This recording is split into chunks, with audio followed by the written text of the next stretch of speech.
নমস্কার বন্ধুরা, Anubha cooking village ফুডে আপনাদের সবাইকে স্বাগত জানাই। আজকের বানাচ্ছি চিকেন মহারানি।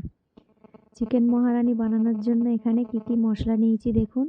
রসুন কুচি, পেঁয়াজ কুচি, আদা কুচি, আর একটা গোটা টমেটো, আর এখানে নিয়েছি ফোড়নের জন্য গোটা গরম মশলা, আর একটা মশলা গুঁড়ো করে দেবো জয়িত্রী। এটা শুকনো খোলায় নেড়ে আমি দেবো।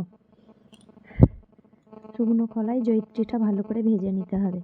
প্রথমে আমি আলুটা ভেজে নিচ্ছি কড়ার মধ্যে সর্ষের তেল দিয়ে।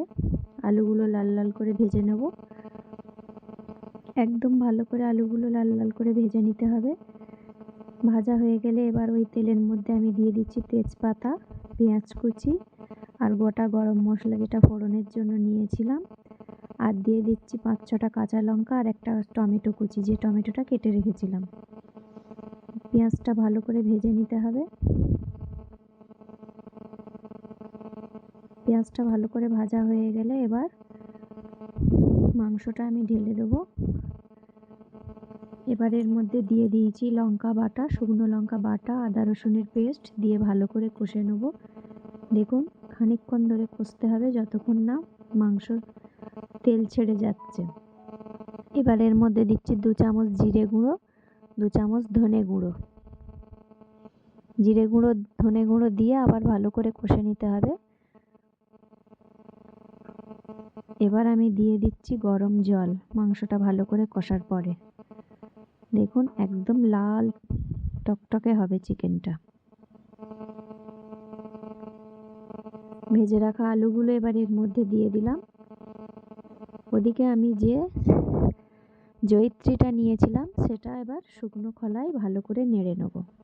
মাংসটা ওদিকে ফুটতে থাকুক, এদিকে আমি শুকনো খোলায় জয়িত্রীটা ভালো করে ভেজে গুঁড়ো করে নেব। কারণ এইবার তরকারির মধ্যে দিয়ে দিতে হবে জয়িত্রী গুঁড়োটা। এই দেখুন জয়িত্রী আমি শুকনো খোলায় নেড়ে নিচ্ছি, নেড়ে গুঁড়ো করে নেব। এই যে গুঁড়ো জয়িত্রী গুঁড়োটা এবার উপর থেকে মাংসের উপরে ছড়িয়ে দিলাম। মাংসের উপরে ভালো করে ছড়িয়ে এবার খুন্তি দিয়ে মাংসটার সাথে মশলাটা ভালো করে মিশিয়ে দেব।